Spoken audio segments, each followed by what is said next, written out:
l'instant, c'est le visage de Dieu qui est manifesté. C'est le Dieu du silence. Et il parle en silence. Au cœur, n'est-ce pas? Voilà, il parle au cœur. Ceux qui sont chaud, parfois ils passent à côté. Ils bottent en touche. Apocalypse 3, verset 20. Quelqu'un nous dit ça. Me voilà devant la porte et je frappe. Celui qui entend ma voix et ouvre la porte, j'entrerai chez lui et je mangerai avec lui et lui avec moi. Très bien. Vous savez que le chez nous, c'est le chez lui, non? C'est plus le chez lui que le chez. Oui. Saint Augustin dit que Dieu est plus intime en nous que nous-mêmes. Vous voyez, c'est fort ça. Dieu est plus intime en nous que... Donc le chez nous, c'est davantage le chez. Que pensez-vous d'un homme, d'un papa qui vient frapper, qui est chez lui, il a les clés en main et se met à cogner et à faire exactement, qu'est-ce que vous pensez de lui? Il grimpe. Il demande la permission d'entrer. C'est quand même bizarre. Comme on dit, il dérange. Il dérange. Au fond, pour vous, pourquoi il fait ça? He wants us to accept him freely. Et est-ce qu'on accepte freely, librement? Si c'est déjà oui. Il respecte notre volonté. Il respecte votre volonté. Tout ça, c'est des bonnes réponses. C'est des bonnes réponses. Mais ça dit quoi? En un mot, l'humilité est délicatesse. L'humilité est... Répétez fort. L'humilité est délicatesse. Vous allez voir que dans les familles, dans l'amitié, dans le mariage, dans le champ apostolique, la mission apostolale, il manque beaucoup de délicatesse. Dieu est délicat. C'est beau ça, non? Et c'est pour ça qu'il ne s'impose pas. Il s'impose, il respecte. Après la délicatesse, il y a le respect. Voilà encore notre mot. Il y en a quelqu'un qui prie beaucoup, il dit vraiment, moi je suis humble. Jésus est tout humble de cœur. Mais tu vas voir, les deux choses, c'est la petite chose. Respect, délicatesse, 0 sur 20. 0. Mais à chaque 15 heures, elle fait la chapelet de la miséricorde. D'accord.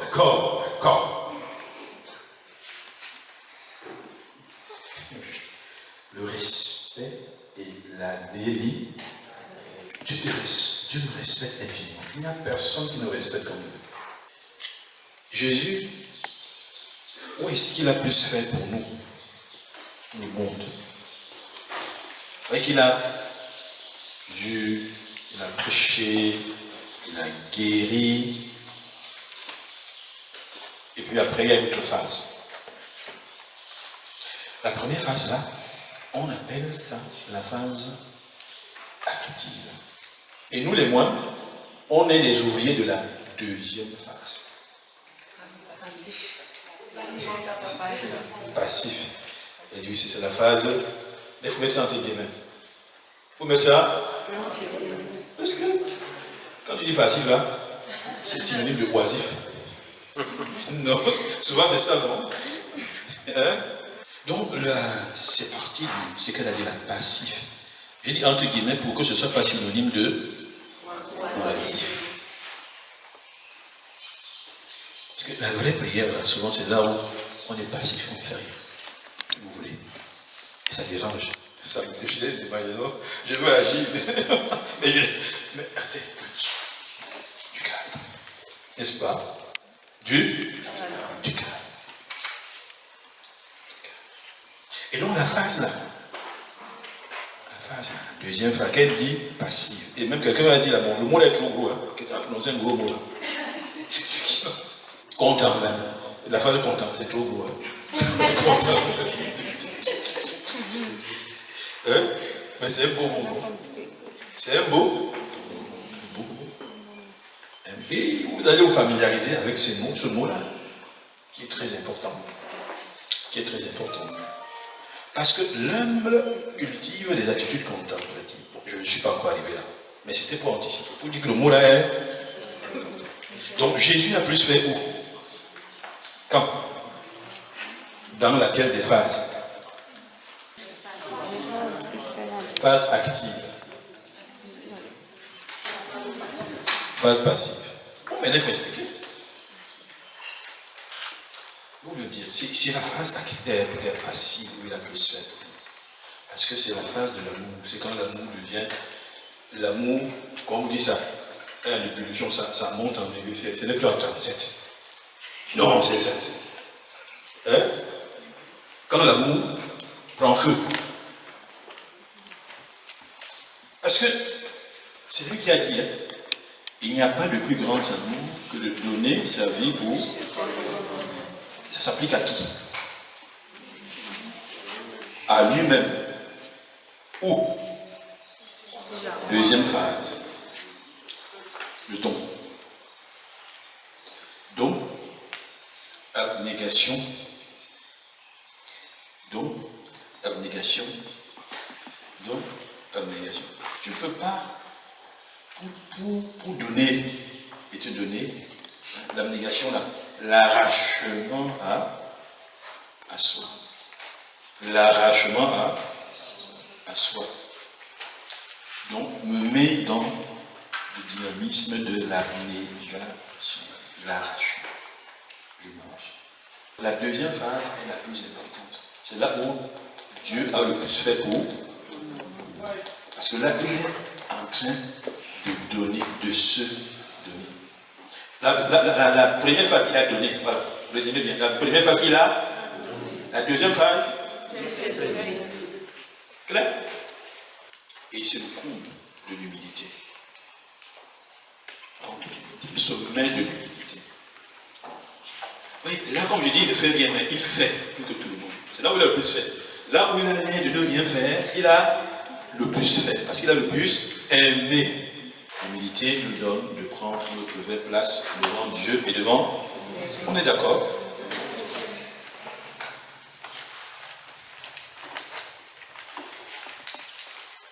Mais le problème, la question, c'est quelle est ma place? Quelle est? Parce que vous voyez, dans la famille, dans le couple, dans le champ apostolique, dans la confusion de place. Dès que tu n'es plus à ta place, ce que tu risques de faire, ce que tu fais risque de ne pas plaire à Dieu. Parce que tu n'es pas. Tu fais beaucoup de choses. C'est bon. Tu fais, mais tu n'es peut-être pas à ta place. C'est-à-dire que Dieu ne te rencontre pas. Dieu aime nous rencontrer en notre. C'est compris? Dieu aime nous rencontrer en notre place. Beaucoup manquent les rencontres avec Dieu et ils se plaignent. Est-ce que tu es à ta place? Tu vas te mettre là-bas, tu te pêches là-bas. Dieu est en ici, Dieu est certain. Là, tu es là-bas, tu es là-bas, tu es à gauche. Lui, il est ici. Et tu te plains là-bas, tu te plains, tu te dis, tu fais toujours. Mais le problème, c'est que tu n'es pas à ta place. Tu n'es pas humble.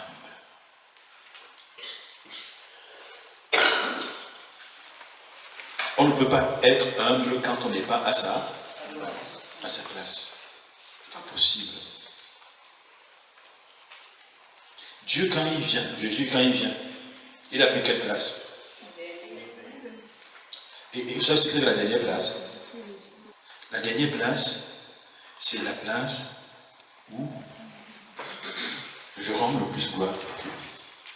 La place où je rends le plus gloire à Dieu.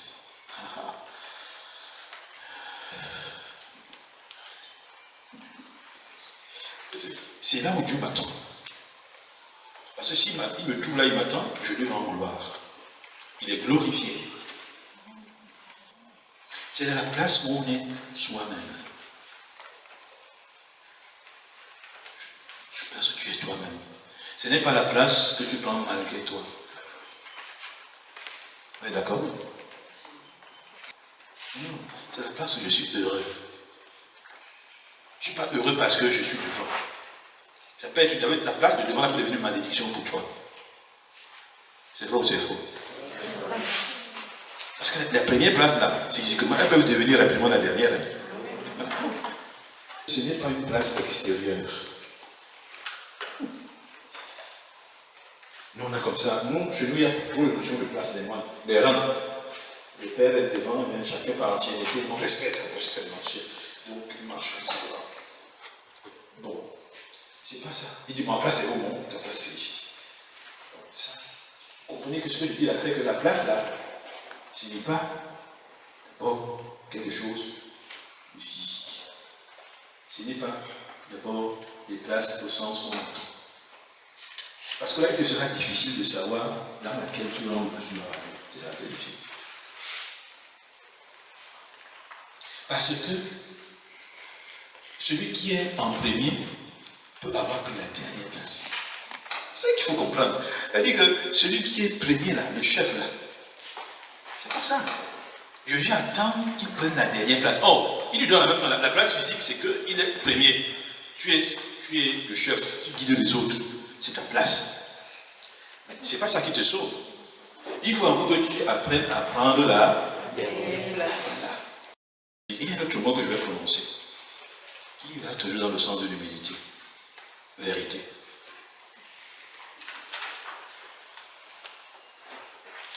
Délicatesse, respect, vérité. C'est ça. La vérité, là, c'est synonyme d'authenticité. De synonyme d'authenticité. Et finalement, de liberté. Vous voyez comment ça monte? La vérité, là. Hein? Synonyme d'authenticité.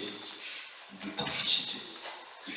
Et finalement, de liberté. Parce que je dis, vous connaissez la vérité vous.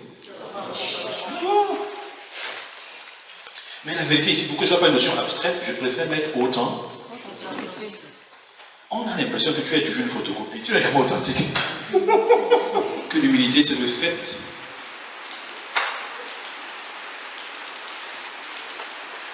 de se connaître soi-même et de s'abaisser à ses propres yeux. De se connaître tel qu'on est et de s'abaisser à ses propres yeux. Et vous voyez que c'est très... Celui qui est en train de se dévaloriser, qui ne connaît pas ce qu'il est, ne peut pas être humble. Il ne peut pas. Parce qu'il pourra même plus s'abaisser à ses propres yeux. Il faut connaître le prix que tu fais. Tu as du prix. Il faut connaître le talent. Il faut connaître ce que tu es. Et maintenant, alors, s'abaisser à ses... Ça vient en deuxième lieu. Et tu découvres d'abord ta valeur. La dignité que Dieu t'a donnée. Et alors maintenant, tu t'abaisses à tes propres yeux. Et c'est un Bernard qui dit ça. Vous voyez ce que l'humilité suppose? Oui, c'est sur la connaissance de soi. Et ça s'apprend. C'est la première des vertus, c'est la dernière aussi. Et c'est la vérité. Je vous disais que j'ai développé, ça veut dire que c'est la vérité de l'amour. On n'aime pas, on ne peut pas aimer orgueilleusement. Le je t'aime de Dieu, absolu, c'est lui. Où est-ce que Dieu te dit? Il nous a dit vraiment qu'il nous aimait. Sur la croix, qui est le sceau de l'humilité. C'est le je t'aime absolu de Dieu qui est là. En fait, Dieu, il pleure en te disant je t'aime. En te disant je t'aime. Il est à genoux devant toi pour te dire je t'aime. Dieu ne peut pas nous dire, son je t'aime ne résonne pas du haut du ciel, son je t'aime est à la croix. Qui est le sceau de l'humilité. Entends-tu la voix des apôtres qui t'appellent au don de la foi?